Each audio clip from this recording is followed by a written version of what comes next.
O campo magnético da Terra esconde uma história fascinante. Acontece que ele está ficando mais fraco a cada dia. Na verdade, tem sido assim nos últimos 3.000 anos, e se essa tendência continuar, poderemos ter problemas dentro de um milênio. Qual é o problema? Bem, imagine o seguinte: o norte magnético se torna sul e vice-versa. Uma loucura, não é? Quando isso acontece, o escudo magnético protetor do nosso planeta pode enfraquecer, permitindo que mais raios cósmicos nos atinjam. Essas partículas de alta energia do universo podem causar mau funcionamento eletrônico em nossos satélites e produzir elementos que podem ser prejudiciais para nós. A última vez que ocorreu uma inversão de polaridade foi entre 772.000 e 774.000 anos atrás. Felizmente, a humanidade tem algumas pessoas muito inteligentes que estão investigando a história do campo magnético da Terra. Elas retiram núcleos de sedimentos do fundo do mar e estudam a magnetização dos fósseis para descobrir quando essas inversões ocorreram no passado e quando poderão ocorrer novamente. Outro grupo de pesquisadores está estudando a anomalia do Atlântico Sul, SAA, uma vasta região do campo magnético da Terra que é cerca de 3 vezes mais fraca do que o campo nos polos. Usando dados de vários satélites, eles estão tentando descobrir o que está causando a SAA e como ela pode mudar no futuro. Isso pode nos dar uma ideia de como um campo magnético enfraquecido pode afetar nossos satélites e nosso planeta. É claro que a nossa geração não estará aqui para testemunhar essas mudanças, mas isso nos faz pensar em como seria o planeta de cabeça para baixo. Magneticamente, é claro. Os astrônomos da NASA também anunciaram que, daqui a 4 bilhões de anos, a galáxia da Via Láctea terá um grande brilho. Depois de uma colisão cósmica que vai abalar as coisas. Não estou falando de um pequeno acidente de carro. Estou falando de uma colisão titânica com nossa vizinha galáxia de Andrômeda. A humanidade terá que segurar seu capacete espacial para esse evento, pois o Sol pode ser lançado em uma nova região da galáxia. No entanto, nossa Terra e o Sistema Solar provavelmente não serão seriamente afetados. Parece difícil de acreditar. Então, como é possível? O telescópio espacial Hubble da NASA fez algumas medições rigorosas do movimento de Andrômeda. Embora as galáxias se choquem umas com as outras, as estrelas dentro de cada galáxia estão tão distantes que não colidirão com outras estrelas durante o encontro. Entretanto, as estrelas serão lançadas em órbitas diferentes em torno de seus novos centros galácticos. De acordo com as simulações, nosso sistema solar provavelmente será arremessado para muito mais longe do núcleo galáctico do que é hoje. Deixe seus telescópios de lado, pois não é necessário começar a contar os anos. Esse evento provavelmente está programado para daqui a cerca de 4 bilhões de anos, portanto as chances de presenciá-lo são 0. Saturno está perdendo seus anéis. Felizmente, nós também não estaremos aqui para testemunhar esse triste acontecimento. Aparentemente, os anéis estão sendo puxados para Saturno como uma chuva empoeirada de partículas de gelo, tudo sob a influência do campo magnético de Saturno. De acordo com a pesquisa da NASA, a chuva de anéis está drenando uma quantidade de produtos de água que poderia encher uma piscina olímpica dos anéis de Saturno a cada meia hora. Todo o sistema de anéis provavelmente desaparecerá em 300 milhões de anos. Os cientistas acreditam que devemos nos considerar sortudos por ver o sistema de anéis de Saturno, já que ele parece estar no meio de sua vida útil. Mas se pensarmos dessa forma, que os anéis ao redor dos planetas são todos temporários, há uma chance de termos perdido os sistemas de anéis gigantes de Júpiter, ou os de Urano e Netuno. Atualmente, esses planetas têm apenas anéis finos ao seu redor. Há muito tempo, os cientistas discutem se Saturno foi formado junto com seus anéis ou se o planeta os adquiriu mais tarde. A nova pesquisa favorece o segundo cenário, indicando que é improvável que eles tenham mais de 100 milhões de anos, enquanto o próprio Saturno tem cerca de 4,5 bilhões de anos. O que fez com que os anéis aparecessem? Bem, existem algumas teorias. Uma delas sugere que os anéis podem ter se formado quando pequenas luas geladas em órbita ao redor de Saturno colidiram, talvez porque suas órbitas tenham sido bagunçadas por um puxão gravitacional de um asteroide ou cometa que passava. Quem sabe como será a aparência dos seres humanos no futuro? É improvável que vejamos grandes mudanças em nosso tempo de vida. Mas vamos fazer uma viagem ao futuro e refletir sobre o que poderemos nos tornar. Será que nos tornaremos ciborgues com todos os tipos de implantes de máquinas legais? Ou talvez nos tornemos uma espécie híbrida de seres biológicos e artificiais? Para entender nossa evolução futura, precisamos dar uma olhada em nosso passado. Há 1 milhão de anos, o Homo sapiens nem sequer existia. No entanto, havia algumas outras espécies semelhantes, como o Neandertal. Avançando para os dias de hoje, os seres humanos se tornaram mais altos e mais robustos. Talvez, no futuro, fiquemos menores para economizar energia, já que a previsão é de que nosso planeta ficará cada vez mais cheio. Por falar em planetas lotados, viver nessas novas condições significa que temos que nos adaptar e rápido. Estamos constantemente interagindo com muitas pessoas e lembrar nomes está se tornando uma habilidade crucial. Felizmente, a tecnologia pode nos ajudar com implantes cerebrais que melhorarão nossa memória. No futuro, também poderemos ter tecnologias mais perceptíveis como parte de nossa aparência. Imagine ter um olho artificial com uma câmera que pode ler diferentes frequências de luz. Embora a previsão de 1 milhão de anos no futuro seja pura especulação, podemos usar a bioinformática para fazer algumas previsões sobre o futuro imediato. As tendências demográficas sugerem que as áreas urbanas se tornarão mais diversificadas geneticamente, enquanto as áreas rurais se tornarão menos diversificadas. E quanto ao espaço? Se acabarmos colonizando Marte, nossos corpos poderão mudar devido à baixa gravidade. Talvez tenhamos braços e pernas mais longos ou até mesmo pelos corporais isolantes, como nossos primos neandertais. No futuro, nossa Lua também testemunhará algumas mudanças drásticas. Nós sentiremos falta dela. Em cerca de 5 bilhões de anos, as coisas ficarão realmente interessantes nesse canto do universo. Por enquanto, o Sol está relaxando em sua fase principal, apenas queimando hidrogênio como ninguém mais no mundo. No futuro, durante a fase de gigante vermelha, o Sol vai inchar como um balão até que sua atmosfera se estenda e engula nossas amadas Terra e Lua. Nosso satélite natural, que já está se afastando da Terra, vai se deformar sob a influência do Sol. Sua órbita ficará toda distorcida e ele acabará mais próximo da Terra durante a fase de lua nova do que durante a lua cheia. E essa não é a pior parte.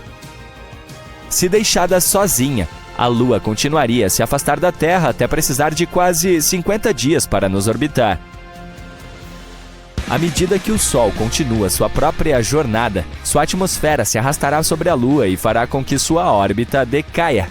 Por fim, a Lua será despedaçada em um impressionante anel de detritos que circundará a Terra. Estamos falando de todas as suas montanhas, crateras e até mesmo das pegadas e bandeiras que deixamos lá, tudo espalhado pelo campo de detritos.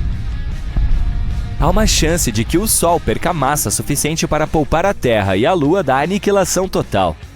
Se tivermos muita sorte, o Sol perderá 20% de sua massa e estaremos sãos e salvos. No momento, tudo não passa de teoria, pois ainda não vimos uma estrela gigante vermelha durante essa fase.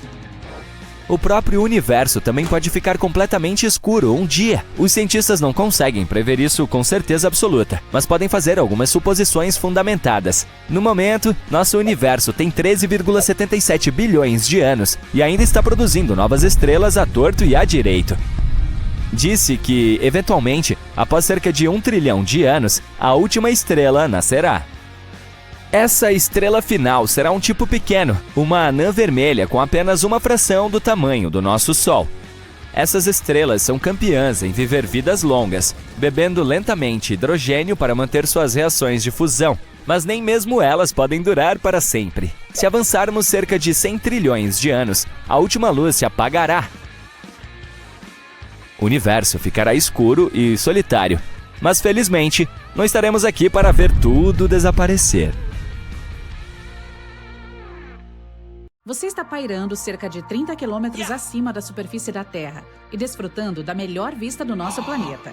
Uau! Isso é uma estrela cadente! Faça um pedido! E aquele ponto brilhante que está se movendo muito rápido é a Estação Espacial Internacional. Então, o garçom lhe traz uma bebida. Espere, por que tem um garçom? Bom, a questão é que você está em uma nave espacial turística e muito em breve todos poderão voar para o espaço com balões gigantes. Esta é Netuno, uma cápsula redonda com janelas panorâmicas e uma vista de 360 graus. Pode levar a bordo 9 pessoas em assentos confortáveis, incluindo 8 passageiros e um piloto. Também tem um banheiro sob o convés. Como dizem os fabricantes, é o banheiro com a melhor vista do universo. Há ainda um compartimento de bagagem para ferramentas e equipamentos científicos no teto, além de uma conexão Wi-Fi que permitirá até transmissão ao vivo e um bar com bebidas. A Space Perspective, criadora da Netuno, planeja vender passagens em valores a partir de $150 mil. E não tem motores de foguete. Ou tem? Essa coisa vai subir graças a um balão gigante do tamanho de um campo de futebol. Vamos para a plataforma de lançamento. Passageiros entram na cápsula. Engenheiros enchem o balão com hidrogênio, que é mais leve que o ar, então o objeto começa a decolar. Quando o impulso se torna suficiente, a cápsula com os passageiros decola, dando início à jornada. Ela e o balão sobem a 19 km por hora. Isso é 2 vezes mais lento do que uma pessoa pode correr e 2.000 vezes mais devagar do que a decolagem de um foguete convencional. Assim, não há sobrecargas fortes, vibração nem ruído, como aconteceria em um foguete convencional. Então você já está a 13.700 metros. É quase metade do caminho. É aqui que os aviões comerciais voam. Essa é a fronteira onde o clima deixa de existir. Sem correntes de vento ou turbulência. Mas sem oxigênio também. Você precisaria de um tanque de oxigênio para respirar aqui. Mas a cápsula Netuno é hermética, então continua subindo. E é possível perceber que o balão aumentou várias vezes de tamanho. Isso ocorre porque o enchemos com hidrogênio a altitude zero, que estava pressionando o balão por dentro. Mas o ar da atmosfera o estava pressionando por fora. Mas quanto mais alto se sobe, menos ar existe. O hidrogênio continua pressurizando o balão por dentro, só que agora nada o impede de se expandir. Portanto, é necessário um material muito denso que possa ser esticado para o balão. A humanidade lança esses balões com sondas meteorológicas o tempo todo. Eles decolam e ficam maiores à medida que sobem. Mas em altitudes extremas, o material não suporta a pressão e eles estouram. A sonda meteorológica cai no chão. Não queremos a mesma coisa com a cápsula com pessoas. Então, o Netuno não vai voar tão alto. Mas, em caso de emergência, há um paraquedas para um pouso seguro. Já está implantado e está preso à corda que vai para o balão. Assim, em caso de imprevistos, o paraquedas abrirá instantaneamente e a cápsula começará sua descida lenta. Todo o procedimento de decolagem dura 2 horas e você atinge a marca de 30 mil metros. Na história da humanidade, apenas cerca de 20 pessoas foram para a estratosfera de balão. A cápsula está pendurada no ar. Agora você e todos os passageiros têm 2 horas para admirar a curvatura da Terra, tirar selfies intermináveis e relaxar. Dá até para ver uma faixa azul sobre a superfície do planeta. Trata-se da nossa atmosfera. E se você olhar para cima, poderá ver o céu estrelado mais bonito da sua vida. Porque não há nuvens ou poluição luminosa das grandes cidades a essa altitude. E é possível ver as estrelas em toda a sua glória. Pela mesma razão, enviamos nossos telescópios para essa altitude. 2 horas se passaram, é hora da descida. Este procedimento também é lento e suave. O balão baixa de altitude, a pressão atmosférica começa a pressioná-lo novamente e ele encolhe. A cápsula vai pousar na água. Há um cone de aterrissagem na parte inferior para essa finalidade e ajudará a amortecer o impacto na água para que tudo aconteça de forma suave. Mais 2 horas de descida se passaram e Netuno toca a água. Agora o navio está se aproximando. Os passageiros sobem e a embarcação os leva para a costa. Ela carrega também a própria cápsula a bordo para relançamento na estratosfera. Mas o balão em si não pode mais ser usado para uma nova viagem. Assim que os passageiros tocam o chão, a jornada dele termina. A primeira pessoa a ascender à estratosfera em um balão foi este suíço, Auguste Piccard, que projetou esta gôndola redonda. Hermética, ela podia levar 2 pessoas a bordo e ficava presa a um balão enorme do tamanho de uma quadra de basquete. Assim como no caso de Netuno, o balão foi inflado com hidrogênio. Em maio de 1931, Auguste Piccard e Paul Kupfer começaram seu voo. À medida que ganharam altitude, descobriram vários problemas. O selo hermético da cápsula estava com problemas, o ar escaparia dela. Mas os dois conseguiram corrigir o problema. Conforme subiam, ia ficando mais frio lá fora. Mas a temperatura dentro da gôndola atingiu 38 graus Celsius, porque os tripulantes não conseguiam controlar a válvula de liberação de ar. Então, era como se estivessem em um deserto quente. A gôndola de Auguste atingiu uma altitude de 15.781 metros, apenas 5.000 metros mais alto do que os aviões comerciais voam agora. E 17 horas e meia após o lançamento, ele pousou de volta no chão. Durante esse e outros voos, o cientista coletou muitos dados sobre o vento e raios cósmicos nessas camadas da atmosfera. Também se tornou a primeira pessoa a enviar um sinal de rádio para a Terra a partir de tal altitude. Mais tarde, Picard usou a ideia de uma gôndola totalmente hermética para mergulhar em profundidades extremas. Ele criou um batiscafo capaz de descer até o ponto mais profundo do nosso planeta, a Fossa das Marianas. Mesmo que Netuno seja muito mais avançada, ainda não pode voar para o espaço, nem está nem perto disso. Então foi para lá que Auguste Piccard conseguiu voar. Aqui está a altitude máxima de Netuno. Mas o espaço é muito mais alto. Esta é a linha de Kármán, cerca de 100 quilômetros acima do nível do mar. A humanidade considera que essa é a fronteira do nosso planeta. Assim, os turistas na cápsula Netuno nem serão capazes de sentir a ausência de peso. Mas se você quiser se tornar um turista espacial e dançar com gravidade zero, há outras opções. Como a Spaceship Two, uma nave espacial suborbital reutilizável tripulada. A jornada começa em uma pista normal, assim como um avião comercial. Aqui pode-se ver a incomum aeronave White Knight 2. É tão longa quanto uma quadra de tênis e consiste em 2 fuselagens. Por causa disso, tem uma envergadura tão larga quanto um campo de futebol. E a nossa Spaceship Two está bem presa entre essas fuselagens. A White Knight 2 decola como um avião comum e atinge uma altitude de cerca de 20 quilômetros. Aí a Spaceship Two desencaixa e começa um voo ascendente independente. Esta pequena nave espacial é do tamanho de uma piscina, controlada por 2 pilotos e transporta 6 passageiros. Ignição. O motor do foguete está ligado e a nave começa a ganhar altitude. Os pilotos e passageiros atingiram cerca de 85.600 metros, quase 3 vezes mais alto que Netuno. Foi possível sentir a ausência de peso por um tempo, então a Spaceship Two começou a pousar. Os pilotos não ligaram mais os motores, simplesmente deslizaram no ar. Em seguida, a nave espacial soltou o trem de pouso e pousou na pista como um avião comum. O criador da empresa proprietária da Spaceship Two planeja realizar esses voos turísticos para o espaço com mais frequência. A passagem para essa jornada começará em $450 mil. Isso é 3 vezes mais do que o voo em Netuno. Se isso for demais para o seu bolso, temos outra opção para voar para o espaço. Esta é a New Shepard, que consiste em um módulo de propulsão e uma cápsula de tripulação. Ela é lançada como um foguete convencional. Decolagem vertical, aceleração rápida e altas sobrecargas. O módulo de propulsão ajuda a cápsula a atingir uma velocidade de cerca de 3.590 km por hora. Nessa velocidade, dá para atravessar os Estados Unidos de costa a costa em apenas 1 hora. O foguete auxiliar subiu a uma altitude de 105 quilômetros. Nesse ponto, o módulo da tripulação desencaixou e atingiu uma altitude de 107 quilômetros. Foi quando os 4 passageiros a bordo se sentiram sem peso por vários minutos. Então, o veículo de lançamento desceu ao chão e depois fez um pouso bem-sucedido. Alguns minutos depois, a cápsula da tripulação começou sua descida. Lançou 3 paraquedas para frenagem. Apenas alguns metros antes de tocar o chão, faz um lançamento rápido dos motores de foguete para desacelerar completamente e tornar o pouso mais suave possível.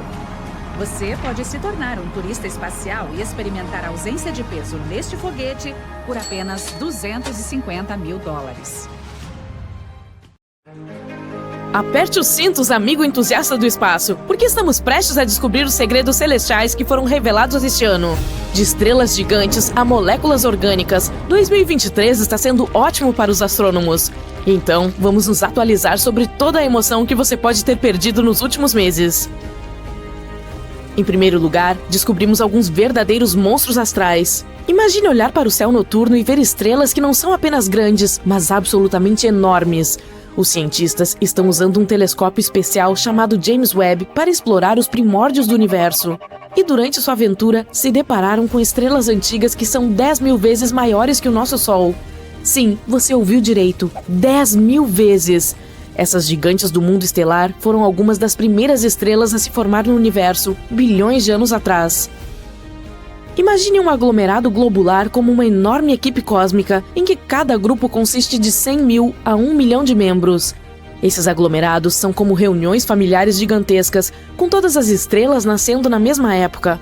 Mas o que torna esses monstros recém-descobertos tão especiais?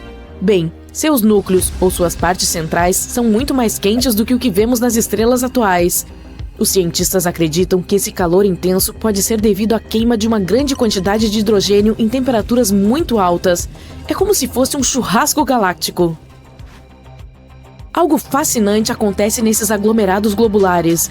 As estrelas menores se chocam com as supermassivas e ganham energia extra, como um combustível. Mas aqui está a reviravolta. A maioria desses aglomerados está envelhecendo e as supermassivas desapareceram há muito tempo. Só podemos ver indícios de sua existência nos aglomerados que observamos hoje. Os cientistas os estudam apenas com os misteriosos vestígios de sua grande presença. A descoberta dessas estrelas monstruosas é extremamente importante para a nossa compreensão do universo. Se os astrônomos conseguirem reunir mais evidências para confirmar sua existência, seria um grande avanço. Nos ajudaria a aprender mais sobre os aglomerados globulares e como as supermassivas se formam em geral. Mas essa foi apenas a primeira descoberta fascinante de 2023. Embora a próxima seja um pouco triste. Sabe aqueles lindos anéis que fazem Saturno parecer tão chique? Bem, adivinhe só. Eles podem desaparecer em um futuro não tão distante em termos astronômicos. A missão Cassini da NASA, que explorou Saturno de 2004 a 2017, reuniu alguns dados fascinantes sobre os anéis. Durante o grande finale da Cassini, quando ela fez algumas manobras legais entre Saturno, os cientistas notaram algo surpreendente. Os anéis estavam perdendo muita massa a cada segundo, toneladas dela. Isso significa que esse magnífico halo só permanecerá por mais algumas centenas de milhões de anos no máximo. Isso pode parecer muito tempo para os seres humanos, mas no grande esquema do universo é apenas um piscar de olhos. O importante é que aprendemos que anéis enormes como os de Saturno não duram para sempre. Eles acabam desaparecendo.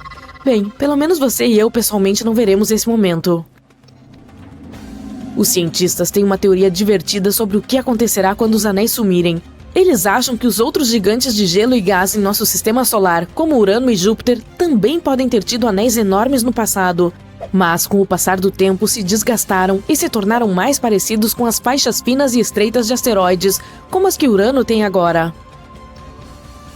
Os anéis de Saturno são feitos principalmente de gelo, mas também contam com uma pitada de poeira rochosa, proveniente de asteroides e meteoroides minúsculos que se chocam contra os objetos celestes e se fragmentam.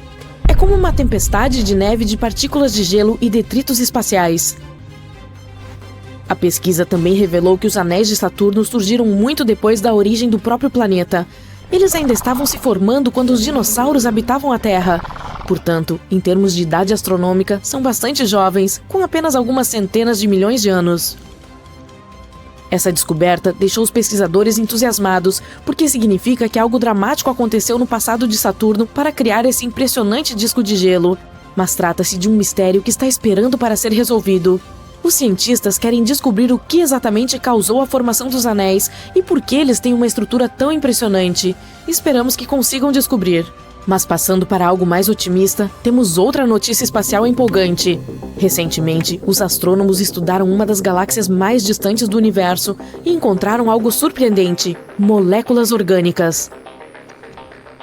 A galáxia em questão tem um nome longo, SPT-0418-47.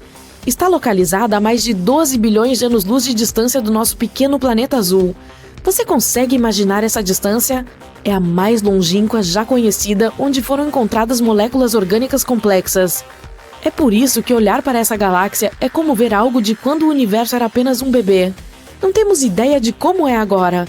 A luz que chegou até nós é de como ela era quando o universo tinha apenas 1,5 bilhão de anos. Imagine ser capaz de ver coisas de um passado tão distante. Então, o que eles acharam foi algo com um nome muito complicado, uma molécula de hidrocarboneto policíclico aromático, ou simplesmente HPA. Você deve estar se perguntando, mas o que é isso? Bem, adivinhe só, na verdade, você pode encontrá-la aqui mesmo, em nosso mundinho. Pode estar em coisas como a fumaça de motores de carros ou até mesmo em incêndios florestais. As moléculas de HPA são formadas por cadeias de átomos de carbono, e aqui está a parte super legal. São consideradas os blocos básicos de construção da vida. Imagine só, essas minúsculas cadeias de carbono sendo achadas em uma galáxia tão distante. É como encontrar uma agulha em um palheiro. Também descobriu-se que o gás que flutua por lá está repleto de elementos pesados. Isso é muito importante, pois sugere que muitas estrelas entraram e saíram de lá, criando todos esses elementos incríveis. Isso significa que essa galáxia também pode ser potencialmente rica em muitos outros.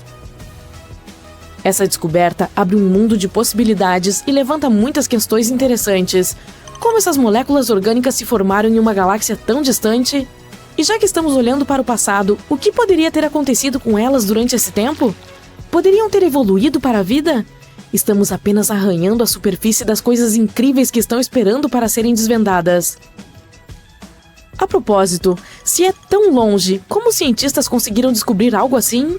Bem, eles tinham um instrumento chamado Telescópio Espacial James Webb. Esse aparelho sofisticado foi lançado recentemente e tem superpoderes quando se trata de observar o universo. Então, quando estavam estudando essa galáxia distante, tiveram um pequeno problema. A luz proveniente desses objetos distantes era tão fraca que era difícil de ver ou detectar. Mas adivinhe só, eles tiveram uma ideia brilhante para resolver isso e usaram algo chamado lente gravitacional, que é como um poder especial da lente de aumento da natureza. Imagine duas galáxias alinhadas perfeitamente, como em uma sessão de fotos. A luz da que está distante, a de fundo, viaja em nossa direção, mas em sua jornada passa pela do primeiro plano, que é como uma lente espacial gigante. E adivinha o que acontece? A gravidade da que está no primeiro plano dobra a luz como uma lupa, tornando-a maior e mais brilhante. É como ter uma lente de zoom cósmica para nossos telescópios. Essa curvatura da luz cria uma forma muito legal chamada de anel de Einstein. É como um halo ou um anel de luz que envolve a galáxia em primeiro plano. Basicamente, é uma forma de a natureza exibir seus poderes mágicos. Com a lente gravitacional e esses belos anéis de Einstein, os cientistas podem ver objetos distantes com mais clareza e aprender coisas incríveis sobre o universo. E graças a tudo isso, conseguiram descobrir as interações químicas ocultas das primeiras galáxias. Não é incrível? Eles estão muito animados com essa descoberta. Nunca esperavam encontrar moléculas orgânicas tão complexas em uma galáxia incrivelmente distante. Quem sabe, talvez este seja apenas o começo de uma emocionante jornada cósmica. Portanto, mantenham seus olhos nas estrelas, companheiros exploradores do espaço. O universo é cheio de surpresas. E quem sabe que outras descobertas alucinantes nos aguardam lá fora. Esperamos aprender ainda mais no futuro. Aconteceu há muito tempo e muito longe do nosso planeta, no outro extremo do universo. Uma poderosa explosão de radiação gama que durou apenas meio segundo, mas liberou uma enorme quantidade de energia. Foi mais do que o nosso Sol produziria em 10 bilhões de anos. Este breve flash iluminou todo o céu. Depois, um brilho muito mais suave e duradouro o substituiu. Observando essa luz fraca, os astrônomos da Terra notaram um estranho sinal infravermelho, invisível ao olho humano, mas podia ser percebido pelo calor. Depois de examinar o fenômeno com ondas de raio-x, de rádio, óticas e ondas infravermelhas, a equipe de astrofísica chegou a uma conclusão chocante. Parecia que as pessoas finalmente tinham visto um magnetar recém-nascido pela primeira vez. Este magnetar provavelmente se formou a partir da fusão de duas estrelas de nêutrons, resultando em uma quilonova, uma das maiores e mais brilhantes explosões estelares. Sua luz finalmente alcançou nosso planeta em 22 de maio de 2020. Mas eu estou me adiantando. Que tal primeiro descobrirmos o que são todas essas novas magnetares e estrelas de nêutrons? Imagine uma estrela massiva com pelo menos 5 vezes a massa do nosso Sol, chegando ao fim da sua vida. Pode ser porque seu combustível nuclear acabou. Se isso acontecer, a estrela começa a esfriar. A pressão interna cai e a gravidade começa a contrair. E então, uma massa mais de 1 milhão de vezes maior que o nosso planeta entra em colapso em 15 segundos. Isso acontece tão rápido que uma enorme onda de choque faz com que a parte externa da estrela exploda, produzindo uma explosão de luz ofuscante. Essa poderosa explosão é chamada de supernova. Ela deixa para trás um núcleo incrivelmente denso com uma enorme nuvem de gás quente chamada nebulosa que se expande ao seu redor. Se a estrela tiver massa suficiente, mais de 10 vezes o tamanho do Sol, é provável que se transforme em um buraco negro. A propósito, Quando uma estrela semelhante em tamanho ao nosso Sol fica sem combustível, ela se transforma em uma anã branca. Ela espelha a maior parte do seu material externo e apenas o núcleo quente da estrela permanece intacto. Esse núcleo geralmente aquece até 100 mil graus Celsius. Uma anã branca é um pouco maior que o nosso planeta, mas tem a metade da massa do Sol. Em outras palavras, essas estrelas são alguns dos objetos mais densos do universo. Uma anã branca pode ser 200 mil vezes mais densa que a Terra. Normalmente, uma anã branca leva mais de 1 bilhão de anos para esfriar. Sob certas condições, essa estrela pode entrar em erupção. E este evento é chamado de nova. É muito menos brilhante do que uma supernova ou até mesmo uma quilonova, o que ocorre quando duas estrelas de nêutrons ou uma estrela de nêutrons e um buraco negro se fundem. Enfim, de volta a uma supernova. Se uma estrela é grande, mas não grande o suficiente para se transformar em um buraco negro, ela se transforma em uma estrela de nêutrons. É basicamente um núcleo gigante, a parte central de um átomo. Essas estrelas são compostas principalmente de nêutrons e raramente têm mais de 32 km de diâmetro. Para efeito de comparação, o nosso Sol tem quase 1.400.000 km de diâmetro, o que corresponde a 109 terras colocadas lado a lado. Mas não se deixe enganar por esse tamanho relativamente pequeno. Qualquer estrela de nêutrons é pelo menos 1,5 vezes mais pesada que o nosso Sol e possui um campo magnético intenso. Se fosse possível colher apenas uma colher de chá das entranhas dessa estrela, essa matéria pesaria mais de 1 bilhão de toneladas. Isso é tão denso que torna as estrelas de nêutrons alguns dos objetos mais extremos que as pessoas conhecem. A próxima parada é o próprio buraco negro. Quando duas estrelas de nêutrons se fundem, na maioria das vezes elas criam uma nova, muito mais pesada. Em milissegundos ou até menos, essa estrela colapsa em um buraco negro. Mas os astrônomos que examinaram o flash de luz registrado em março acham que pode haver outro resultado. Eles têm quase certeza de que viram algo nunca antes observado: o nascimento de um magnetar. É uma forma exótica de estrela de nêutrons, com um campo magnético ultra forte. É 1.000 trilhões de vezes mais forte que o do nosso planeta. Este campo também é tão poderoso que aquece a superfície da estrela até 10 milhões de graus Celsius. Estrelas de nêutrons são estranhas e assustadoras. Seu interior é uma dança sem fim de partículas em condições extremas. Isso resulta em estruturas inesperadas e estranhas. Por exemplo, mais perto da superfície, centenas de nêutrons formam bolhas que até parecem algum tipo estranho de nhoque espacial. Elas se moldam em longas correntes quando você vai mais fundo. Não que você fosse capaz de explorar uma estrela de nêutrons de perto. Essas longas cadeias parecem uma camada de espaguete. Embaixo há uma região de pressões ainda mais extremas. É aí que o nosso espaguete se transforma em folhas de lasanha, já que começamos essa comparação com massas. Por fim, sob todas essas camadas, até mesmo a lasanha perde sua forma e se torna uma massa informe. Mas, mesmo nessa massa, existem algumas lacunas em forma de tubo. E elas não parecem um rigatone? Outra coisa sobre estrelas de nêutrons é que elas giram sem parar. E esse giro é rápido, mais de várias centenas de vezes por segundo. A estrela de nêutrons com rotação mais rápida faz mais de 700 voltas por segundo. Isso é 42.000 vezes por minuto. As estrelas de nêutrons também têm campos magnéticos incrivelmente fortes. É por isso que se houvesse vida em uma delas, ela seria bidimensional. A gravidade da estrela é tão poderosa que literalmente achataria qualquer coisa na sua superfície. E se tal estrela tivesse uma atmosfera, ela não se espalharia por mais do que 30 centímetros acima da superfície. Mas se as estrelas de nêutrons são bizarras e assustadoras, os magnetares também o são, talvez até mais. Graças à sua incrível atração magnética, eles ganhariam na competição de campo magnético mais forte. Simplificando, os magnetares são os ímãs mais poderosos do universo. Seus campos magnéticos podem afetar seriamente a vizinhança. Os átomos azarados o suficiente para se aproximarem de tal estrela são esticados em linhas finas como lápis. Se de alguma forma você se encontrar a centenas de quilômetros de um magnetar, a situação certamente acabará mal para você. O campo magnético primeiro interromperia sua bioeletricidade. Isso significa que seus impulsos nervosos não funcionariam mais. Mas isso não é tudo. Até mesmo suas moléculas mudariam sob a influência do campo magnético da estrela. No final, você meio que desapareceria.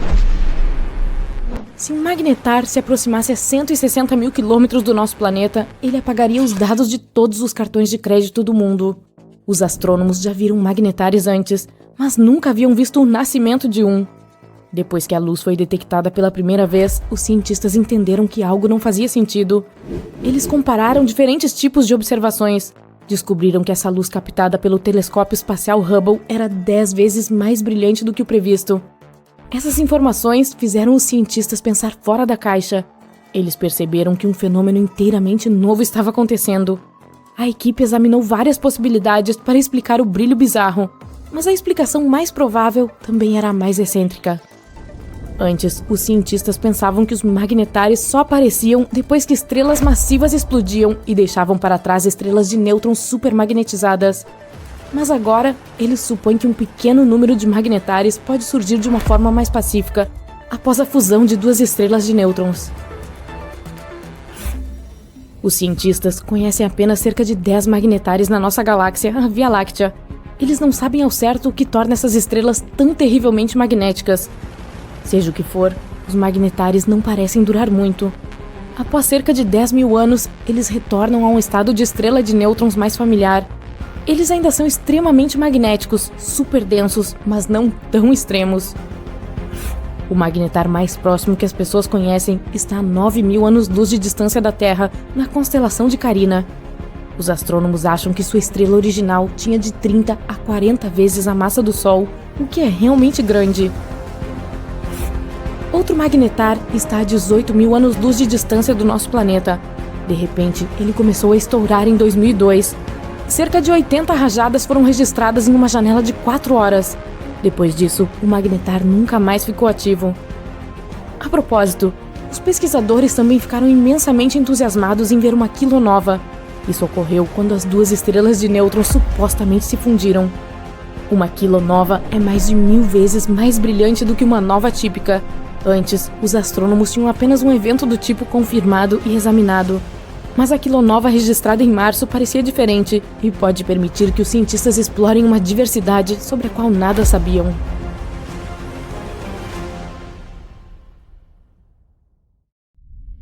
Ah, o espaço. A fronteira final. É uma vasta e misteriosa extensão que nos fascina há séculos. Mas por mais que tenhamos aprendido sobre ele, ainda há muitas coisas sobre as quais mentiram pra gente quando se trata do espaço. Vamos dar uma olhada em algumas das maiores mentiras que nos contaram sobre esse assunto. Em primeiro lugar, temos a ideia de que o espaço é apenas uma região selvagem e intocada. Mas isso não é exatamente verdade. Há décadas estamos espalhando nossos detritos pelo espaço. Tudo, desde satélites antigos até peças de foguetes. Na verdade, há mais de 20.000 pedaços de detritos em órbita da Terra atualmente, e eles estão causando todos os tipos de problemas para futuras missões espaciais. Portanto, se estiver planejando visitar o espaço em breve, preste atenção por onde anda. Nunca se sabe que tipo de lixo pode estar flutuando por aí. Você sabia que o Sol não é de fato amarelo? Ele é verde! Bem, mais ou menos. Veja bem, os cientistas medem a temperatura de uma estrela pelo espectro de cores que ela emite. As estrelas mais frias parecem vermelhas, enquanto as estrelas mais quentes parecem azuis. Nosso Sol emite a maior parte de sua energia em um comprimento de onda próximo ao verde. Mas como ele também emite outros comprimentos de onda, todas essas cores se misturam, e seus olhos veem essa mistura vibrante como branco. Da Terra, entretanto, o Sol parece amarelo porque nossa atmosfera é muito boa em dispersar a luz azul. Se nossa estrela fosse realmente amarela, a Terra se tornaria uma rocha congelada, e todos nós seríamos ursos polares.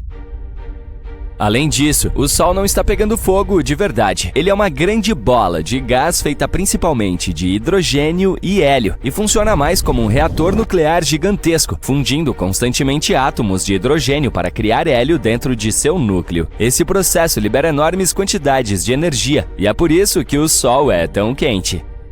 Ah, e por falar em incendiar coisas, as explosões no espaço não são reais. Desculpem, fãs de Guerra nas Estrelas, uma nave espacial não pode cair em uma explosão violenta, porque não há ar no espaço. Sem ar não há oxigênio, e sem oxigênio não há fogo. Você também pode pensar que há muitas estrelas no céu noturno para contar, mas na verdade dá para fazer isso. De acordo com o Yale Bright Star Catalog, há 9.110 estrelas que podem ser vistas da Terra a olho nu. Então, tecnicamente, você pode contá-las, mas eu não ficaria surpreso se você perdesse a conta. E se você estiver preocupado com voar por um cinturão de asteroides, não se preocupe. Embora tenha trilhões de rochas espaciais que variam em tamanho, desde poeira espacial até um quarto do tamanho da Lua, elas estão muito espalhadas. O cinturão de asteroides entre Marte e Júpiter tem 225 milhões de quilômetros de diâmetro, o que equivale a 1,5 vezes a distância entre a Terra e o Sol. Isso espalha as rochas espaciais a milhares de quilômetros de distância, tornando quase impossível para uma espaçonave colidir com uma delas. Você vai congelar instantaneamente no espaço sem um traje. Não, você não se transformará em um picolé imediatamente. Vai demorar um pouco mais porque o calor e o frio não se movem muito rapidamente no vácuo do espaço. Mas, infelizmente para você, há um problema maior. Você não conseguirá respirar.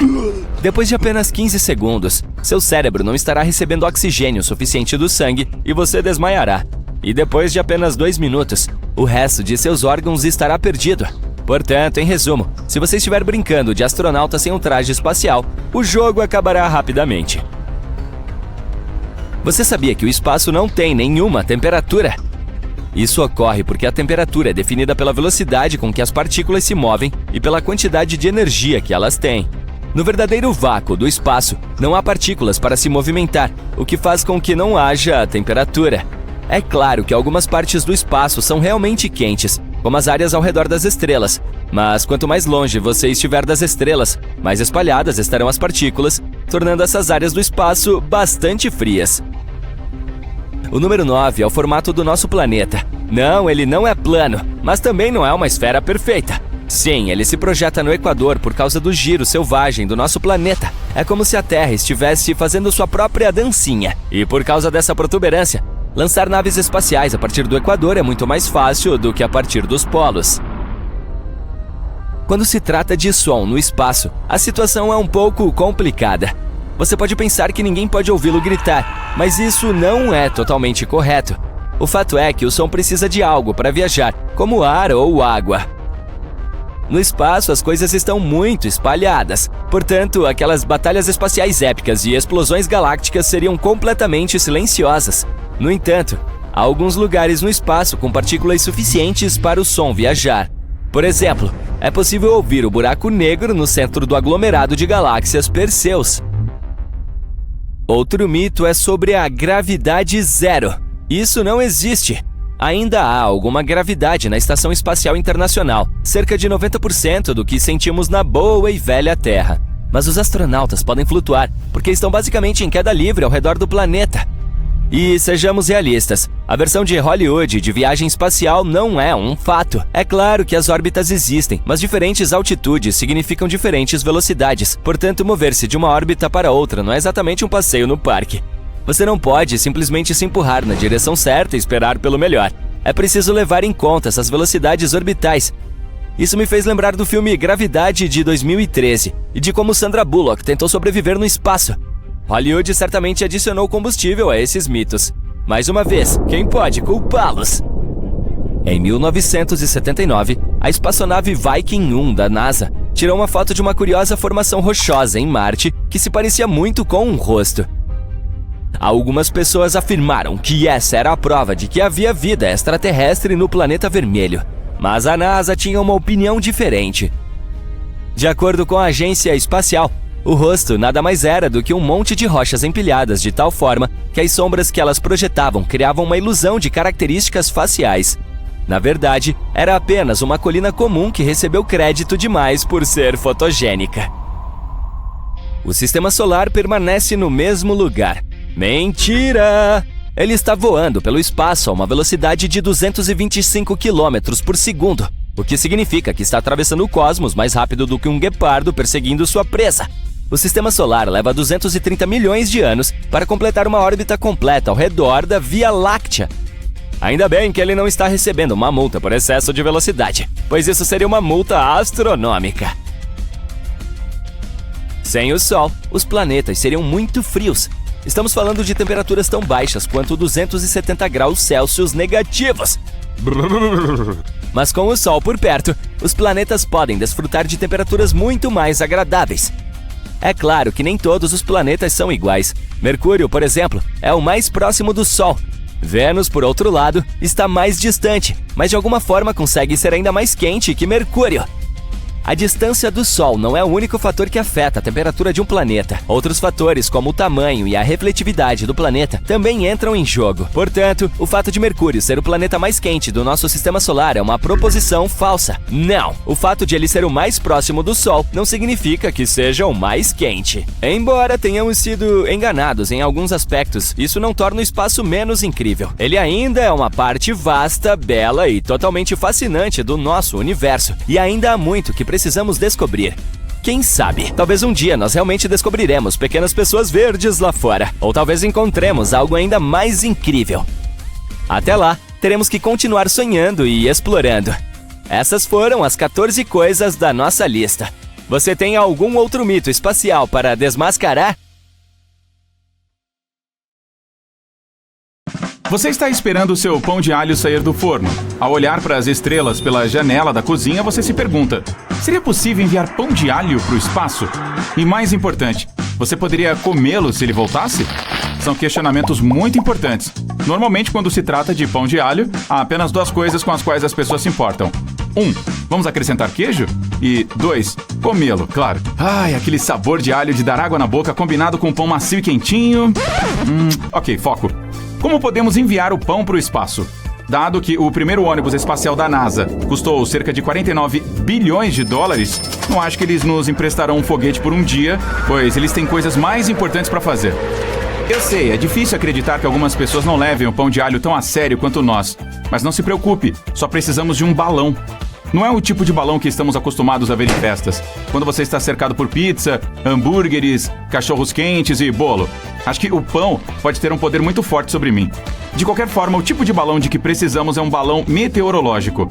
Um balão meteorológico é explicitamente projetado para atingir altitudes de até 38 quilômetros. Ele carrega instrumentos para além da nossa atmosfera, a fim de enviar de volta para nós informações sobre temperatura, umidade, velocidade do vento e pressão atmosférica. Um meteorologista francês, esse cara, começou suas experiências com balões em 1896 e seu trabalho levou à descoberta da estratosfera. Será que ele estaria orgulhoso desses balões, agora operando como um serviço de táxi extraterrestre para o nosso pão de alho? Talvez não. Mas tenho certeza de que ele ficaria feliz em saber que hoje, centenas de pessoas em todo o mundo soltam esses balões para seus próprios experimentos a cada 12 horas. A maioria das organizações padrão acredita que o espaço começa de forma oficial na completamente arbitrária linha Kármán, mais de 100 quilômetros acima de nós. Colocar o pão em órbita exigiria uma velocidade de dezenas de milhares de quilômetros por hora. Sem o nosso foguete, que convencionalmente viaja a uma velocidade de 27.358 quilômetros, não seremos capazes de subir o pão tão alto ou viajar a essa velocidade. Ok, não. Você pode ficar com o seu foguete.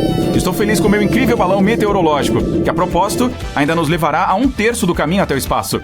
Uma área conhecida como limite do espaço, dado que a atmosfera lá em cima é super fina, cerca de 1% da pressão ao nível do solo. Não é um substituto tão ruim para esse teste. De qualquer maneira, eu nunca me senti confortável em estar a mais de 100 quilômetros distante do meu jantar, então isso funciona muito bem para os meus problemas de abandono alimentar. Ah, meus ouvidos! Eu já posso ouvir você em seu computador gritando: "O que esse cara tá falando?" Vi vídeos de coisas como pizza sendo enviadas para o espaço real antes de usar um método semelhante. Por que devemos nos contentar com o limite do espaço? Muitas câmeras que operam nesses vídeos para documentar a jornada de um objeto usam uma lente olho de peixe. Essa lente exagera a curva da Terra, comparando-a com o que veríamos nas alturas, dando a ilusão de que a câmera está mais próxima do espaço do que realmente está. Ainda bem que resolvemos isso. O que não seria tão fácil de resolver quanto se eu perguntasse o que é melhor, pizza ou pão de alho. Vamos seguir em frente rapidamente. Obrigado. Então agora temos nosso balão meteorológico ao qual, relutantemente, prendemos nosso pão de alho. Chegou o momento da decolagem. Lançamos o pão de alho para o céu e enxugamos nossas lágrimas, enquanto o vemos desaparecer além das nuvens. Em comparação com o foguete, o ritmo do nosso balão também pode ser o de uma tartaruga. Ele viajará a uma velocidade de mais de 300 metros por minuto. Então, uma boa maneira de nos distrairmos da tristeza da partida do nosso pão de alho é nos perguntarmos o que está reservado para ele durante essa jornada. Bem, em 2 horas, nosso balão meteorológico pode subir acima das nuvens, mais alto que as trajetórias dos aviões a jato, passando pela camada de ozônio na estratosfera e atingindo altitudes de 35 km ou mais. O balão suportará temperaturas tão frias quanto menos 90 graus Celsius, o que significa que é melhor ter um micro-ondas à mão, caso o pão volte para nós. À medida que sobe na atmosfera, o balão se expande de 2 metros até 8 metros, porque a pressão do ar diminui. O que acontece a seguir seria uma experiência verdadeiramente satisfatória se não colocasse minha comida em risco. Nosso balão meteorológico estoura. E assim nosso pão de alho começará a descer dos céus. As condições do vento ditam a que distância do local de lançamento o pão pousará, mas podemos esperar que ele chegue a não mais de 120 km de distância, como é o caso de experimentos com balões meteorológicos. Um paraquedas é preso à carga para garantir o retorno seguro do pão e seu reencontro com seu melhor amigo, meu estômago. Alguns dizem que essa amizade é unilateral. Mesmo que meu estômago esteja fazendo barulhos de animais famintos, são animais reais que agora representam uma ameaça, como potenciais predadores, prontos para roubar nosso jantar. Engenheiros projetaram embalagens para exercícios como este, equipados com GPS e servomotor. Esta embalagem fechará aproximadamente 1.000 metros acima do solo. Ela protegerá o pão de alho de pontos de pouso indesejados e das várias mandíbulas do reino animal, aumentando drasticamente a probabilidade de podermos comer o pão de alho, se pudermos realocá-lo. Na realidade, os balões meteorológicos usados para experimentos como esses estão causando mais danos à vida selvagem e à natureza do que vice-versa. Animais marinhos, como tartarugas, muitas vezes confundem os restos de balões meteorológicos que caem na água com águas vivas e os comem, pensando que acabaram de comer uma refeição fácil. Isso é prejudicial para esses animais, já que os componentes desses balões meteorológicos contêm borracha e ácido de bateria. Já foram apresentados argumentos de que os testes com balões meteorológicos são, em última análise, outra forma de lixo. Se com este vídeo você sentir vontade de enviar comida para o espaço, lembre-se disso. Então a caçada começou, não de algum animal selvagem, mas para nós mesmos. Mas o que estamos dizendo? Vamos nos preparar para não falhar. Ficar sem aquele pedaço fantástico de pão de alho que você acabou de lançar ao limite do espaço e que agora está por recuperar? Não é uma opção. Ou você está apenas se preparando para falhar. Não importa. Como sugere o paraquedas e a embalagem protetora. Não estamos fazendo nada disso. Para garantir que pudéssemos encontrar o pão assim que ele pousasse, anexamos rastreadores de rádio ao balão antes de lançá-lo. E eles enviam um sinal com uma posição de GPS para o solo, colocado num mapa, dando-nos uma boa ideia de onde o pão de alho será encontrado. Cara, eu amo tecnologia. E assim o momento chegou. Encontramos nosso pão de alho intacto. E após alguns abraços apaixonados e carinhosos, estou pronto para dar uma mordida. A espera valeu a pena? Como é o gosto? E você pode comê-lo? Sim, você pode, mas o sabor não é tão bom. Na verdade, e apesar de ter mencionado antes, esqueci de trazer o micro-ondas. O pão foi congelado devido às temperaturas extremas experimentadas em sua jornada. E eu realmente quero dizer congelado. O pão em si está gelado no meio.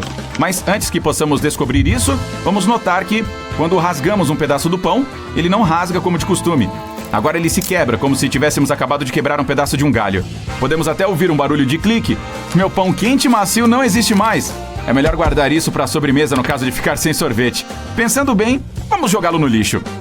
Mesmo assim, foi muito legal podermos enviar esse pão de alho ao limite do espaço e ainda acabar comendo, certo? Antes de desmaiar de fome, vou à loja comprar outro que certamente não vou mandar para o espaço. Por que você não nos conta nos comentários se há algum alimento que você gostaria de enviar ao espaço para temperar antes de comer? Uau! O telescópio espacial James Webb foi totalmente implantado. Se você se interessa por astronomia ou espaço, deve estar empolgado com isso. Aqui está o porquê. Para começar, ele é enorme. Mas quanto? O espelho primário do JWST tem mais de 6,5 metros de largura. O telescópio espacial Hubble, que anteriormente era o maior observador do espaço, tem um espelho de cerca de 2,25 metros. Em comparação, se você pusesse os dois telescópios lado a lado, seria como colocar juntos um cavalo e um elefante. E os elefantes são enormes. Existe uma razão perfeita pela qual o Webb, como é carinhosamente chamado, é enorme. Ele tem que ser assim, pois não é um telescópio óptico no sentido tradicional. O JWST é infravermelho, vê o calor. A luz infravermelha tem um comprimento de onda maior do que a luz visível, por isso ele precisa de um espelho maior para focar nela. Então o que temos aqui com o telescópio espacial James Webb? São duas coisas inéditas acontecendo: tecnologia e missões científicas incríveis. Ambas são de ponta. Coisa de outro mundo. O Webb é um exemplo clássico de engenharia a serviço da ciência. Por causa do seu maior poder de captação de luz, ele poderá registrar imagens de coisas que sempre quisemos, mas nunca pudemos ver antes, como exoplanetas e as primeiras galáxias do universo, além de estrelas e planetas se formando dentro de nebulosas. E pode apostar que haverá muitas surpresas também. O telescópio espacial James Webb tem vários truques tecnológicos na manga que prometem proporcionar as maiores descobertas científicas. Ele possui um coronógrafo muito especial. Trata-se da ferramenta que irá possibilitar as primeiras imagens reais de exoplanetas. O coronógrafo bloqueia a luz brilhante das estrelas, que, como já sabemos, tem planetas orbitando ao seu redor. Sem ele, a luz delas tornaria as coisas muito brilhantes para enxergar esses planetas, pois eles são centenas de milhares de vezes mais escuros que elas. Mas com o coronógrafo bloqueando essa luminosidade, os exoplanetas aparecem. E o do JWST pode tapar a luz de até 100 estrelas ao mesmo tempo. Podemos esperar um enxame de exoplanetas. Isso nos leva ao próximo equipamento de alta tecnologia que o telescópio tem na manga, um espectrógrafo sem fenda. Normalmente, um espectrógrafo comum terá uma fenda para permitir que um fiapo de luz entre e seja difratado. A difração é a dispersão da luz para revelar o espectro dos comprimentos de onda componentes dessa luz. Mas o trabalho do telescópio espacial James Webb é tão sensível que um fiapo de luminosidade sobrecarregaria a ótica. Então, um espectrógrafo sem fenda foi instalado. A luminosidade das estrelas, captada pelo grande espelho, é mandada para um cabo de fibra ótica para enviar apenas um único ponto de luz para o espectrógrafo. E é aí que o grismo toma conta. Isaac Newton usou um prisma para descobrir o espectro da luz solar, o Roy G. Biv. Mas o Webb usa um grismo, que na tradução do inglês é algo como um prisma raspado. Isso significa que ele tem sulcos minúsculos que difratam um ponto de luz que o grande espelho envia pelo cabo de fibra ótica para o espectrógrafo. A ciência de ler um espectro de luz é chamada de espectroscopia. Ao analisar os espectros de luz dos exoplanetas, o JWST determinará quais gases existem nas atmosferas deles, bem como a densidade e até a temperatura. É um avanço incrível do nosso conhecimento. Seremos capazes de dizer se um planeta tem oxigênio, ou nitrogênio, ou metano, além de outros gases que podem, ou não, indicar se ele é habitável. Quem sabe outra Terra? Atualmente o Webb está parado em seu local permanente. Ao contrário do telescópio espacial Hubble, que orbita a Terra, o James Webb orbita o Sol, em um dos pontos de equilíbrio gravitacional entre o sistema Terra-Sol. Ele simplesmente fica lá, sem precisar usar muito ou nenhum combustível para manter sua posição. Assim, à medida que a Terra gira ao redor do Sol, o Webb permanece estacionado, em um ponto que também orbita a estrela. Existem 5 pontos de equilíbrio gravitacional entre a Terra e o Sol. Eles são chamados de Lagrange, em homenagem ao seu descobridor, Joseph Louis Lagrange, no século XVIII. O telescópio está estacionado em L2, o segundo desses 5 pontos, que fica a 1,5 milhão de quilômetros no espaço, muito além da Lua. Tudo isso para observar um ponto de luz infravermelha. Mas primeiro os engenheiros devem capturar aquele ponto de luz. Para obter um ponto de luz infravermelha, os 18 espelhos hexagonais tiveram que ser desdobrados da posição deles dentro do foguete Ariane, que enviou o Webb ao espaço. Uma vez desdobrados, suas posições devem ser ajustadas com precisão de nível microscópico, para que todos produzam uma única imagem. Vários motores minúsculos são conectados a cada segmento dos espelhos para fazer esses ajustes. Esses motores, que devem ser ativados individualmente, irão gradualmente alinhar os segmentos em forma de favo de mel. É uma parte crítica da missão e leva meses para ser concluída. Para alinhar os espelhos para produzir um único ponto de luz, o Webb não pode estar balançando. O telescópio deve ser mantido absolutamente imóvel. E isso requer 2 outras tecnologias de ponta: o protetor solar e o cryocooler. No espaço, a luz solar direta é muito quente e a sombra é muito fria. Portanto, o James Webb levou seu próprio protetor solar de alta tecnologia. Ele é enorme também, tão grande quanto uma quadra de tênis. É composto por 5 camadas individuais de filme Kapton, com apenas 1 milímetro de espessura. E cada camada teve que ser implantada remotamente uma a uma, usando um sistema de 8 motores e 139 atuadores, com milhares de peças. O objetivo do protetor solar é ajudar o JWST a ficar frio. Quanto mais frio, melhor. E é para isso que serve o cryocooler. A temperatura pode ser medida de 3 maneiras diferentes. Em graus Fahrenheit, na qual a água congela a 32 graus e ferve a 212. Em graus Celsius, em que a água congela a 0 grau e ferve a 100 graus. Mas nenhum desses termômetros tem um ponto de partida. Então Lord Kelvin criou no século XIX uma terceira escala, a Kelvin, que começa no zero absoluto, a temperatura mais fria possível. O cryocooler a bordo resfria o JWST a apenas 7 graus Kelvin, 7 acima do zero absoluto. Nessa temperatura, praticamente todo o calor dos motores é removido e o telescópio poderá focar a luz em um ponto sem nenhum ruído ou basicamente qualquer movimento que interfira na qualidade da imagem. Finalmente, depois de todas essas incríveis funções da tecnologia, estamos quase prontos para observar as imagens infravermelhas do espelho gigante multissegmentado do JWST. Quase prontos! O telescópio pode coletar toda a luz que desejar, mas no final, também deve ser capaz de detectar o que coletou. Se a luz não for capturada, ela não é realmente observada. Agora, entra a peça de resistência, os detectores infravermelhos. O Webb tem 15 deles. O material semicondutor especialmente fabricado produz uma leve carga elétrica quando atingido por um fóton de luz infravermelha. Os detectores infravermelhos do aparelho podem produzir uma imagem de alta definição de 1 milhão de pixels.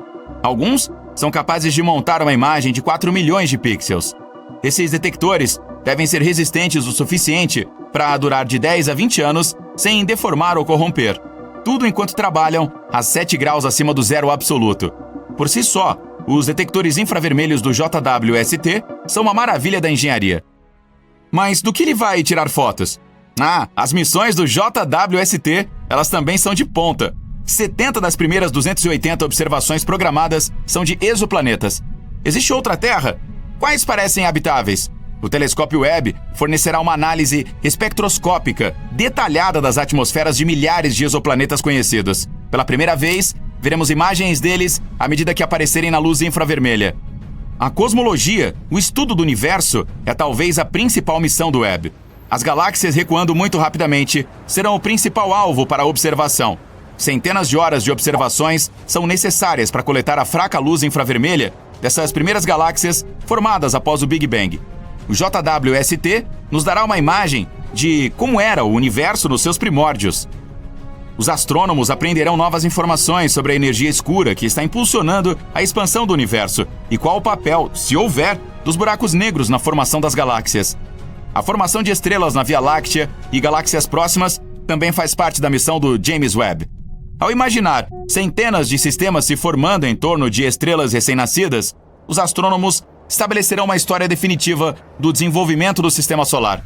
Agora o fato substituirá a teoria, e um grande passo será dado na nossa compreensão do espaço. O telescópio espacial James Webb é um empreendimento ousado, que marcará época na história científica.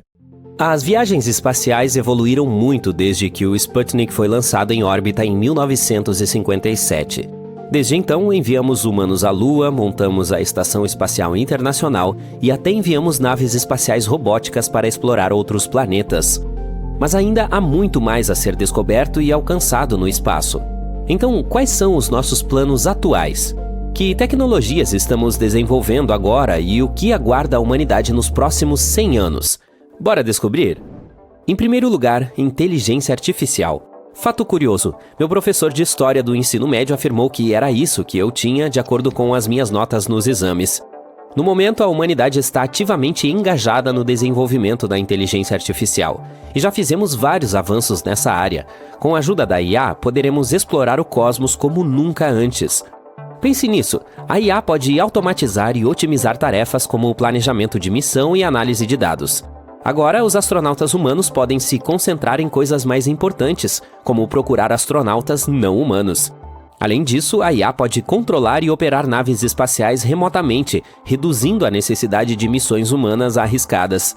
E isso não é tudo. Essa tecnologia superinteligente também pode oferecer perspectivas e percepções exclusivas que os humanos talvez não tenham imaginado. Por exemplo, telescópios com tecnologia de IA podem escanear os céus e acabar encontrando objetos celestes que os humanos podem não ter visto. A IA também pode nos ajudar a entender os dados coletados pelas sondas espaciais. Em resumo, o uso da inteligência artificial na exploração espacial nos ajudará a aprender mais sobre o cosmos e tornará a exploração mais eficiente e econômica. E isso não é a única coisa que nos ajudará a conquistar o espaço. Agora vamos falar de foguetes reutilizáveis. Já se foi o tempo dos foguetes de uso único. Atualmente, os foguetes reutilizáveis estão dominando o setor espacial. Eles não apenas economizam dinheiro, mas também tornam as viagens espaciais mais acessíveis a uma gama maior de pessoas e organizações. Até o momento, a empresa SpaceX criou vários foguetes reutilizáveis, como o Falcon 9 e o Falcon Heavy. Eles concluíram muitas missões bem-sucedidas para a Estação Espacial Internacional e além. A Blue Origin também fez grandes progressos na tecnologia de foguetes reutilizáveis com o New Shepard. Ela está até planejando levar clientes pagantes em viagens ao espaço em breve. Muito bem, então essas tecnologias interessantes nos ajudarão a chegar lá em cima. Mas o que faremos depois? Agora vamos passar para a construção de assentamentos fora da Terra. Colonização espacial, aqui vamos nós! A possibilidade de estabelecer colônias em outros planetas como Marte é um sonho que tem cativado os seres humanos há décadas, e agora finalmente está ao nosso alcance. Mas antes de começarmos a fazer as malas, há alguns obstáculos que precisamos superar. Para começar, chegar a Marte não é tarefa fácil. É uma longa jornada que pode levar meses, se não anos. Portanto, primeiro precisamos descobrir como manter os seres humanos vivos e saudáveis durante a viagem. E quando chegarmos lá, enfrentaremos ainda mais desafios. A radiação severa e as flutuações extremas de temperatura são apenas alguns exemplos. Viver e trabalhar no espaço também não é fácil. Precisamos nos certificar de que todos tenham o que precisam para sobreviver. Não é como se você pudesse simplesmente ir ao supermercado para comprar suprimentos. Portanto, teremos que construir sistemas para fornecer alimentos e água, criar meios de transporte avançados e manter tudo isso em boas condições de alguma forma. Por fim, não vamos nos esquecer do mais importante, o dinheiro. Construir e manter uma colônia além da Terra não é pouca coisa, e serão necessários muitos recursos e cooperação para que isso aconteça. Mas ainda há grandes benefícios em viver no espaço. Isso abre muitas oportunidades para pesquisa e exploração científica. Poderemos aprender mais sobre o universo e nosso lugar nele. Portanto, nenhum sonho é grande demais. Embora seja um grande desafio, tem o potencial de ser realmente recompensador para a humanidade.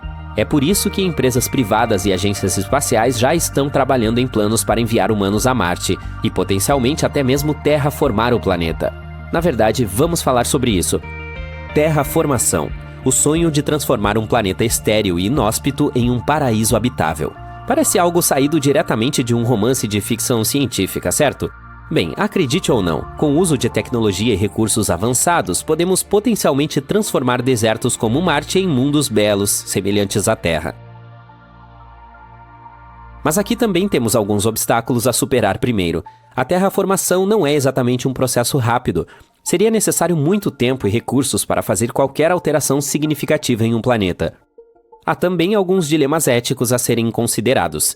Se começarmos a tentar mudar o ecossistema marciano, poderemos acabar com todas as formas de vida existentes. Imagine se alguém fizesse isso conosco. Na verdade, estamos fazendo isso com nós mesmos. E por fim, há o custo. A terraformação seria uma grande despesa, e não está claro quem pagaria a conta. Provavelmente seria necessária a cooperação de vários países e organizações. Mas mesmo com todos esses desafios, essa ainda é uma perspectiva empolgante. Quem sabe, talvez um dia possamos transformar Marte no melhor local de férias. E isso é só o começo, porque não vamos parar em Marte. Nosso próximo objetivo são os asteroides e outros corpos celestes. Imagine o seguinte, você está flutuando em seu traje espacial, minerando um asteroide em busca de recursos extremamente valiosos. Você encontra ouro, ou melhor, um veio brilhante de platina, e volta para a Terra para vendê-lo por uma fortuna. E com o dinheiro, você financia ainda mais expedições de mineração espacial, tornando-se o maior magnata do espaço. Mas falando sério, a mineração espacial poderia ser um divisor de águas para a exploração espacial e a economia. Imagine ser capaz de extrair água de asteroides para sustentar assentamentos humanos em outros planetas, ou minerar minerais raros para usarem em indústrias de alta tecnologia na Terra. Os benefícios econômicos podem ser enormes. É claro que também há desafios a serem superados. Precisaremos descobrir como extrair recursos de asteroides de forma segura e sustentável. Também precisamos nos certificar de que a mineração espacial seja feita de forma ética e justa. Mas quando lidarmos com tudo isso, nossas vidas mudarão para sempre. Portanto, vamos ao trabalho. Mas quando tivermos minerado tudo, o que nos espera depois? Por exemplo, o que está além do nosso sistema solar? Viagens interestelares e a busca por vida. Já fizemos algumas descobertas incríveis em nossa busca por vida extraterrestre. Por exemplo, as sondas Viking da NASA e a espaçonave Galileu nos deram algumas pistas sobre vida extraterrestre. Além disso, em 2022, encontramos vestígios de matéria orgânica nos antigos lagos marcianos. Ainda não temos certeza, mas talvez Marte já tenha sido tão próspero quanto a Terra. Mas todos nós sabemos que a verdadeira emoção está além do nosso sistema solar. Os cientistas já encontraram milhares de outros exoplanetas distantes, e alguns deles estão na zona habitável de suas estrelas, o que significa que poderiam suportar vida. Portanto, nosso próximo passo é enviar sondas ou até mesmo seres humanos para lá. Imagine ser a primeira pessoa a pisar em outro planeta, descobrindo vida microbiana ou talvez até mesmo uma civilização mais avançada. Isso é coisa de outro mundo. E talvez um dia viajar para outro sistema estelar será como uma viagem de carro comum. Só que em vez de uma minivan, você estará em uma nave espacial. E em vez de parar em um ponto de descanso, você vai parar em um novo planeta. Parece incrível, não é? No momento, há algumas ideias sobre como podemos tornar a viagem interestelar uma realidade.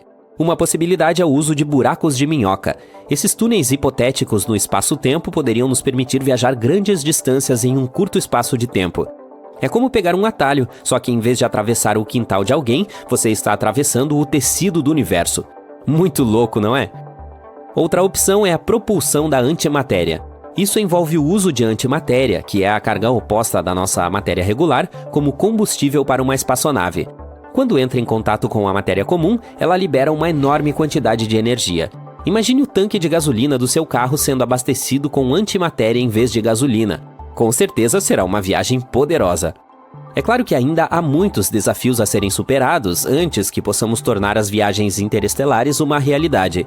Mas vamos torcer para que um dia todos nós possamos fazer as malas e embarcar em uma nave espacial para uma viagem às estrelas.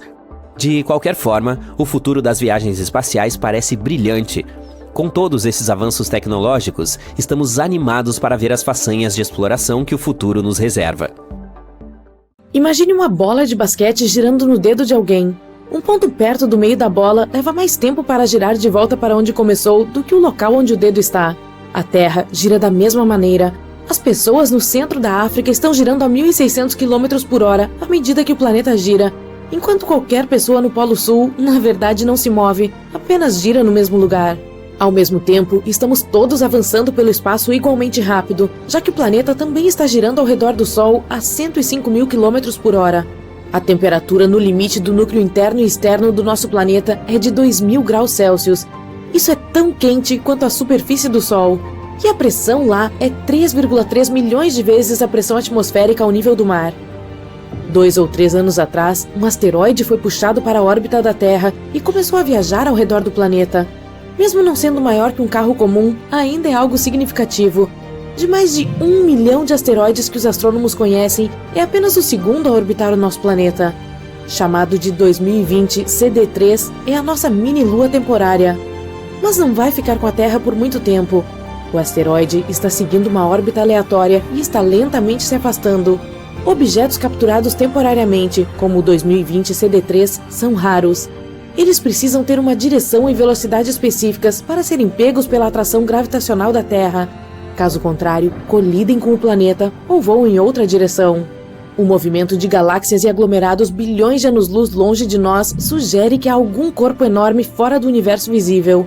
Após bilhões de anos, a expansão do universo tornará o espaço tão escasso que não poderemos ver as estrelas no céu. A Lua não é uma esfera perfeita, tem a forma de um ovo. Além disso, o centro de massa do satélite está a pouco mais de 1,5 km do seu centro geométrico. Embora Vênus seja o planeta mais quente do nosso sistema solar, ele ainda tem neve, mas não é o que você imagina. Neva metais e chove ácido. Não é um bom lugar para se passar as férias. Saturno é composto principalmente de hidrogênio e hélio, com alguns traços de metano, amônia e água, e contém mais enxofre do que Júpiter, o que dá ao planeta uma tonalidade laranja parecida com uma poluição atmosférica.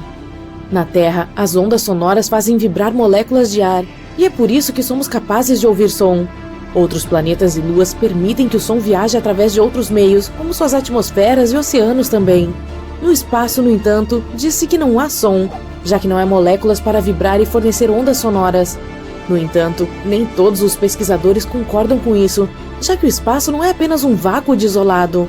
Entre o vazio, há nuvens de gás e outras partículas perdidas. Então, dependendo de onde você estiver, ondas sonoras podem ser possíveis. Os astrônomos sabem com certeza que o universo está crescendo, e a velocidade com que está se expandindo está aumentando o tempo todo. Se ele está crescendo para ficar algo maior, então deve ter algum tipo de limite, certo? É improvável que as pessoas descubram, mas se sim, então o que seria? Uma parede de tijolos gigantesca e depois o nada? Um abismo que não leva a lugar nenhum? A teoria mais comum é que o universo é moldado de tal forma que não pode ter um limite. Mas não é a única ideia. Outra teoria é ainda mais difícil de compreender. O universo é de fato infinito, e nossa parte não é tão única. Isso significa que em algum lugar lá fora há um outro você, ou melhor, outros você. Um deles é apenas um pouco mais baixo, outro usa o cabelo de uma maneira diferente. O terceiro é idêntico a você de todas as maneiras possíveis. Há também uma teoria sobre um multiverso que consiste em muitos universos menores. O universo em que vivemos seria apenas uma pequena bolha entre outras bolhas semelhantes. Os cientistas que apoiam essa ideia também têm certeza de que os universos bolhas podem entrar em contato uns com os outros. Então, a gravidade começa a fluir entre eles, e quando 2 ou 3 universos se conectam, ocorre um Big Bang, assim como aquele que criou o nosso universo natal. Netuno é o lugar mais ventoso do sistema solar. Nuvens de metano congelado são chicoteadas em todo o planeta a uma velocidade de 1930 km por hora. O núcleo de Netuno é sólido e consiste principalmente de ferro e alguns outros minerais. Sua massa é 1,2 vezes maior que a da Terra. A temperatura interna atinge 5.000 graus Celsius. Os astrônomos também acreditam que, a uma profundidade de 7.200 km, pode haver uma camada de diamante onde está chovendo cristais de diamante. Na Terra, as pessoas estão acostumadas com um belo pôr do sol que é pintado em tons de laranja, vermelho e amarelo. Em Marte, no entanto, o céu, normalmente vermelho-rosado, fica azul à medida que o Sol se põe sobre o horizonte. É porque Marte está muito mais longe do Sol do que a Terra, tornando a luz solar menos intensa. A poeira fina na atmosfera marciana absorve a luz azul e se livra das cores mais quentes que você normalmente vê na Terra. Seja azul ou amarelo, ambos os pores do Sol são espetaculares. Tendo cerca de 1/4 do tamanho da Terra, a Lua é bastante enorme em relação a outros satélites no espaço. Não há nada como essa situação em nenhum outro lugar do Sistema Solar. Plutão tem uma lua quase metade do tamanho de si mesmo, mas é mais como um irmão gêmeo do que um satélite. Há mais de 150 luas em nosso Sistema Solar, e a da Terra é a 5ª maior. Pode haver um labirinto de tubos de lava na Lua. Não muito tempo atrás, os astrônomos receberam os resultados de uma topografia lunar subterrânea. Eles descobriram uma enorme caverna sob a superfície do satélite. Com cerca de 50 km de comprimento e 100 km de largura, é provável que a caverna seja o resultado de uma atividade vulcânica de 3 bilhões de anos.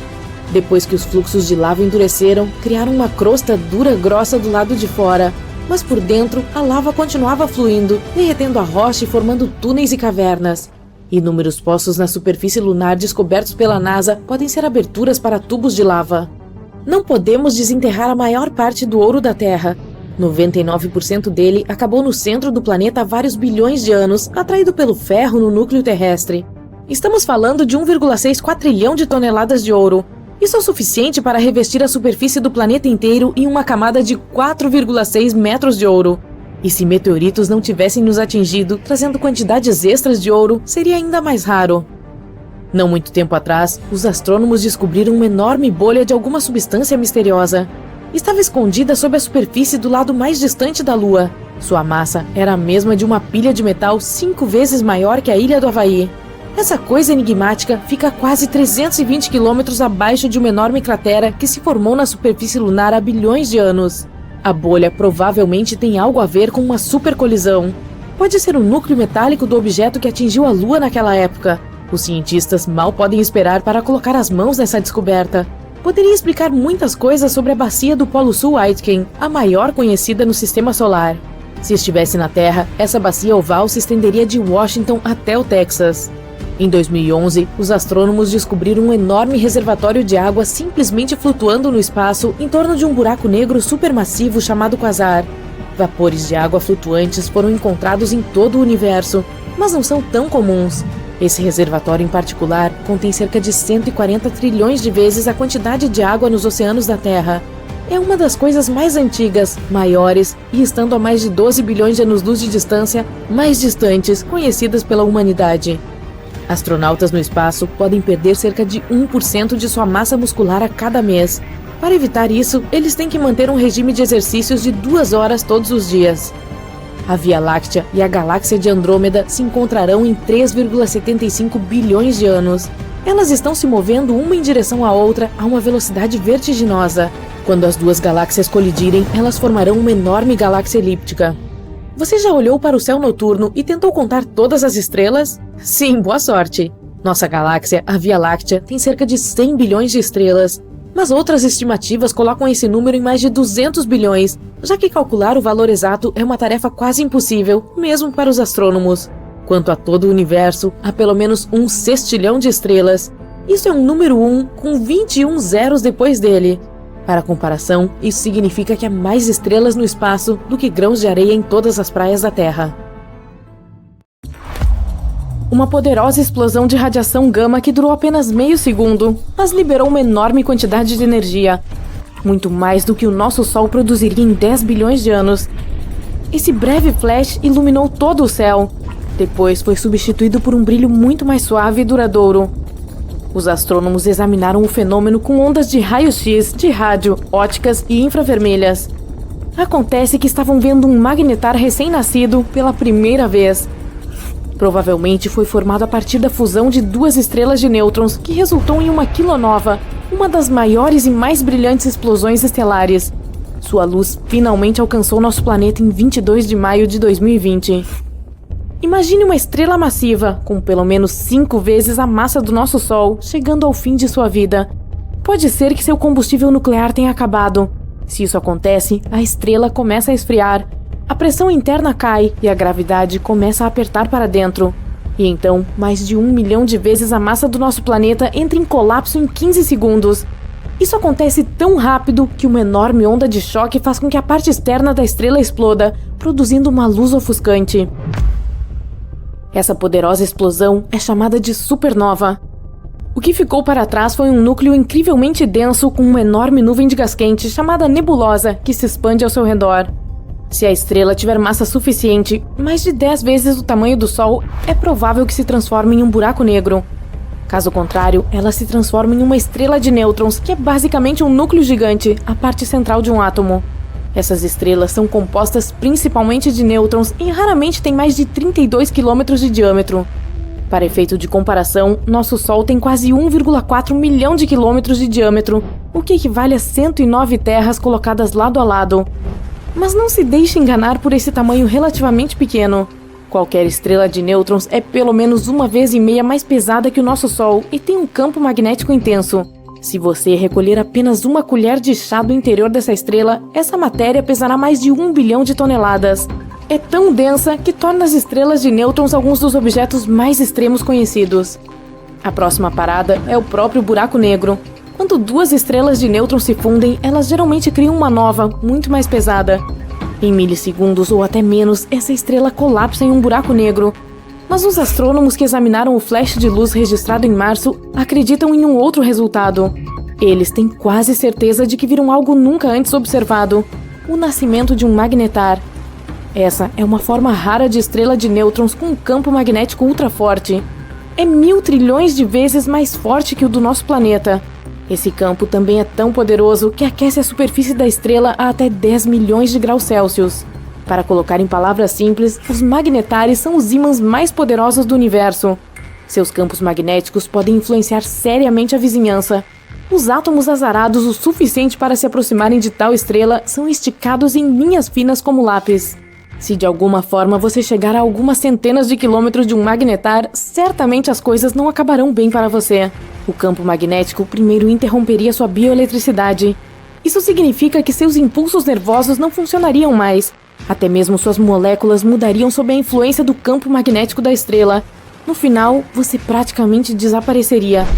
Se um magnetar voasse dentro de um raio de 160 mil quilômetros do nosso planeta, ele apagaria todos os dados de todos os cartões de créditos do mundo.